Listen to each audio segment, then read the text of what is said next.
Viene la segunda parte del video, que es la que iba a contar, que es el tema del escrutinio. En el escrutinio, ¿por qué lo cuento de esta manera? Yo les había contado hace un rato que mi intención inicial era hacer comentarios por este medio de cómo iban las elecciones, contarles cómo el tema de la cifra repartidora, de cómo se iban moviendo las curules. No pude, porque más o menos a inicios de mes me nombraron, me notificaron que pues por cuenta de la entidad donde trabajo, debía cumplir una función en el proceso de escrutinio. En uno de los puestos, en una de las comisiones del escrutinio como observador, de hecho la función se llama clavero, que ya les explico de qué se trata, y que implica estar durante todo el proceso de escrutinio del salón donde estoy, de los puestos de votación donde estoy, hasta que se termine el conteo de los votos. Por tanto, eso me permitía una función un poco más cercana al proceso, lo cual me permitía observar lo que venía ocurriendo en el conteo y aprender también un poquito más, porque esto también se trata de aprender, de pedagogía, de cosas que pudiéramos aplicar para más adelante en este tipo de procesos y que podría servir en las elecciones del año entrante del Consejo, de pronto dentro de 4 años, que esto le pueda servir a gente. Y también es un poco para rebatir como las denuncias que ha habido en estos días de fraude, que nos están quitando votos, que por eso es que hay mucho testigo en los puestos de votación centrales, de las comisiones distritales, diciendo que nos están robando, están modificando los formularios, no pusieron esto bien. Y hay algo que yo sí puedo afirmar categóricamente, y es que gran parte de las fallas que se producen en el conteo, y sobre todo en el preconteo, que como les dije ya anteriormente, no es el resultado oficial de las elecciones, sino que el que toca tener en cuenta es el del escrutinio. Muchas de esas fallas del preconteo son debido a errores humanos, a errores de cosas que pudo haber fallado un jurado de votación, sobre todo.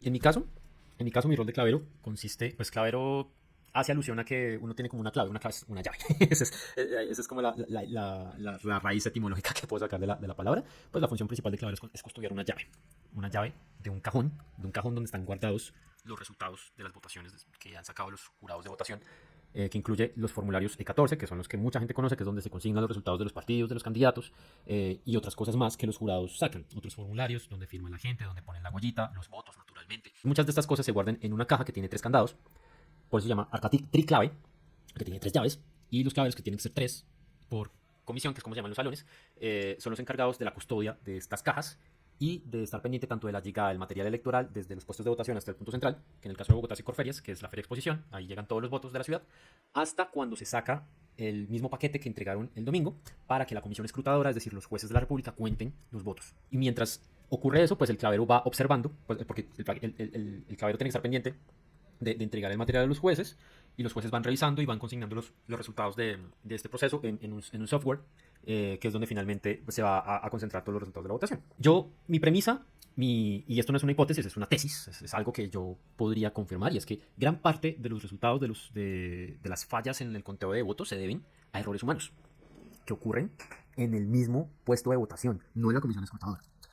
Y es que el jurado puede fallar mucho. ¿Por qué les digo eso? Porque uno ve las cosas, uno ve el resultado, y uno ve que hay como muchos enredos a la hora de contar los votos, porque hay números que no cuadran, y eso es lo que muchas veces los testigos denuncian. No, que es que en internet aparece este número y ustedes están contando otro y no sé qué, si se más. Les voy a explicar desde dónde se produce el error, porque es que es una cadena de errores que llegan al escrutinio y que a los jueces les toca dirimir. El primer error que ocurre en este espacio es que los jurados no cuentan bien el total de personas que votan en las elecciones.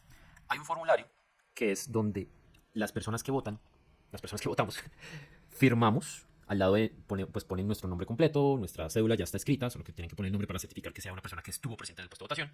Uno firma y uno pone su huella digital con tinta. Uno le pone la tinta dactilar, que la ponga en el papelito. Y eso, a las 4 de la tarde, los jurados de votación tienen que contar cuántas personas efectivamente hicieron el proceso de firmar y poner la huellita. Resulta que eso es un formulario que tiene varias hojas, porque son varias personas que están habilitadas para votar en un puesto. Al final de ese formulario hay una fila, hay una columna que está en blanco. Esa columna está en blanco porque precisamente la idea con esa columna es que a las 4 de la tarde, cuando los jurados terminan el proceso de recibir a la gente y empiezan a contar, esa columna es para que vayan enumerando la cantidad de personas que llegaron a votar y llegar a la conclusión de saber cuántas personas efectivamente votaron en ese puesto. Eso lo pueden contrastar con otro formulario que rayan con un resaltador, que están todas las cédulas de las personas que votan en ese puesto. Y eso lo contrastan y eso les va a dar el número total de personas que votaron en ese puesto. ¿Okay? ¿Qué pasa muchas veces? Que los jurados se equivocan contando.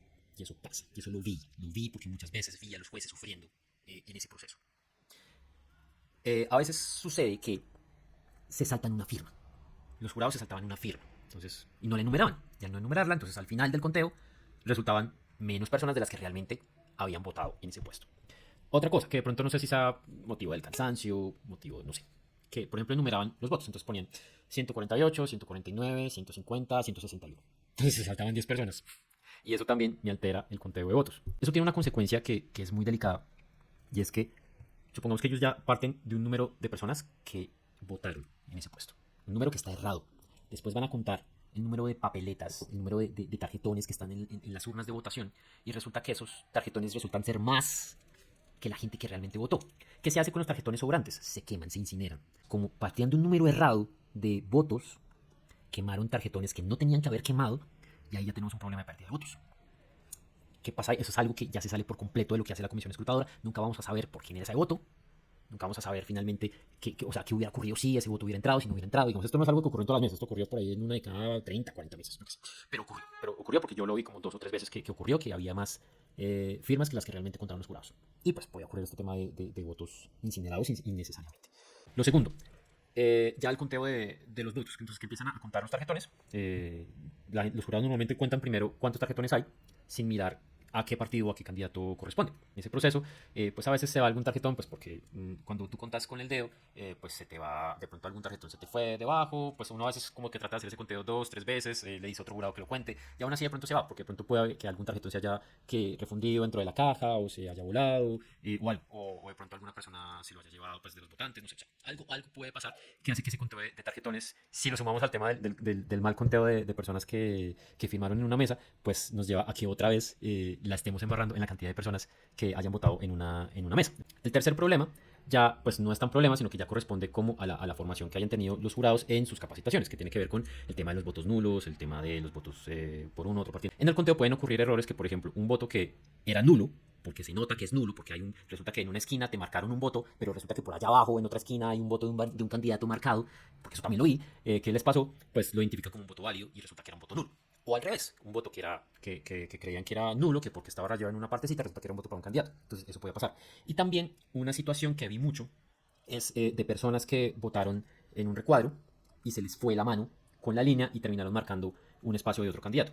Y hay muchos testigos que han hablado del tema pues bueno, resulta que el votante tenía una intención al marcar y era o sea, se nota perfectamente que la intención de esa persona era votar por este candidato, pero pues se le fue la mano en el marcaje de esa...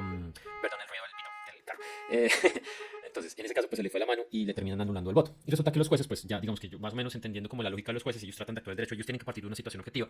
Y muchas veces, pues estos votos se terminan anulando, porque incluso en las capacitaciones que les hacen a los jueces de los escrutinios, pues les dicen, venga, este voto se pasó, es un voto que se tiene que anular. Ahí hay algo que toca trabajar, pues en las comisiones escrutadas, pero yo creo que también se tiene que trabajar con los electores, y es el tema de que no te puedes salir del espacio del tarjetón, porque corres un riesgo muy grande de que te anulen el voto. Entonces ahí son cosas que efectivamente son riesgos muy grandes que corren los partidos, que corren los candidatos de pérdida, y es algo en lo que yo no sé si en las elecciones que vienen, que son parecidas, que son las del 2023, o en las de dentro de 4 años, toque trabajar ya no tanto en el diseño del tarjetón, que era algo que provocaba votos nulos, sino en el tema de la marcación. O sea, que la pedagogía, que la educación que se haga en los electores sea más en el tema de la marcación, o incluso facilitar la marcación. Yo no sé si la alternativa sea como, no sé, con stickers, o con plantillas, o tener un sticker grande para un partido, o un sticker pequeño para un candidato, que se sepa dónde marcó la persona, dónde puso el sticker. Creo que es algo que podría ayudar a que la persona no anule su voto o no se pase del espacio, que se vea perfectamente dónde lo pone y evite estos problemas que son fuente de muchas disputas entre los testigos, los apoderados, los candidatos y los jueces, que son los que determinan los votos. Entonces aquí pasa mucho esto. Hay otros votos nulos que se ven perfectamente que la persona quiso anular el voto, que marcó todos los candidatos, los partidos, o le puso, no sé,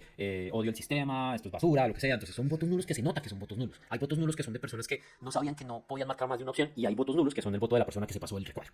Y sobre esos dos últimos son los casos en los que toca definitivamente trabajar con el votante para hacerlo, para que digamos que el tema de la intencionalidad del voto no, digamos que es algo muy subjetivo de la interpretación del juez, del testigo, de la persona, porque qué tal que la persona se lo haya querido anular, no sé, eso toca trabajar, porque nos entiendo que en derecho pues eso tiene que partirse de una situación objetiva. Bueno, después de eso hay una parte que en los jurados que ellos tienen como una hojita grande con números que se llama el cuentavotos. En el cuentavotos yo también vi que podían equivocarse en el conteo de los votos. El candidato 2 tenía 2 votos, pero se lo pusieron al 3, marcaron al 3. O contaron mal, sumaron mal. O por ejemplo, otra cosa que yo vi fue votos en blanco. Los votos en blanco que tenía el Senado Nacional se los ponían al Senado indígena. Eso tiene una implicación en los umbrales. O sea, el voto en blanco le pega a los votos válidos de su propia circunscripción y obviamente a los partidos pequeños, que es a los que más afecta el voto en blanco. Esos errores de poner los que venían incluso en los mismos contavotos son errores que se pasan al E14 y que si se los sumamos a los errores de fallas en el conteo de las personas que votaron, errores en los números, ahí teníamos otro error. Finalmente, un error que también es causa de disputa es en los E14. Los E14 son estos papeles, son 3 papeles donde está la información de finalmente cuántas personas votaron por los candidatos y los partidos.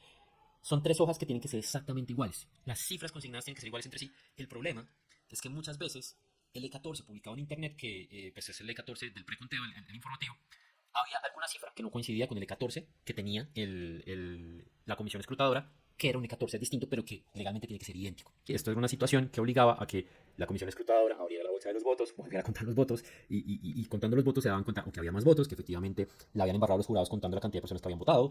Al abrir la bolsa de los votos es donde efectivamente todo explota, porque los números no cuadran, porque los partidos no cuadran, porque las circunscripciones resulta que el voto en blanco para uno era para otro. Ese es el último gran error que ocurre. Y que casi todos estos errores que les he contado ocurren en el tema de los jurados. Digamos que los jurados pueden tener responsabilidad, pero yo pienso en algo. Los jurados son personas que muchas veces son designadas, no todos son designados al azar, definitivamente. Y tienen que estar 8 o 9 horas sentados en una silla. Porque antes uno podía turnarse los turnos de jurado de votación, estar media jornada y luego volver para el conteo de votos. No, ahora a todos los jurados les toca estar 8 horas, de las cuales una sola hora es productiva, recibiendo a la gente. Pero mientras tanto estás esperando, estás aburrido, estás esperando a que llegue la hora de comer, a que te traigan la comida, que estés leyendo, que estés jugando. A veces ni siquiera puedes sacar el celular, es que creo que no lo puedes sacar. Para después llegar a las 4 de la tarde, cuando ya tienes una fatiga mental, y en ese momento puedes cometer cualquier error.